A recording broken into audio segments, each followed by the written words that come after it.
কারকের কিছু বিক্রিয়া দেব।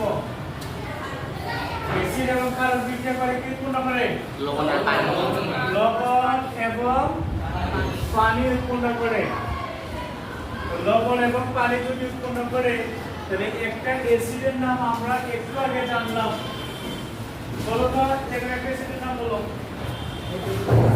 নাম বলো যে কোনো একটা অ্যাসিডের নাম।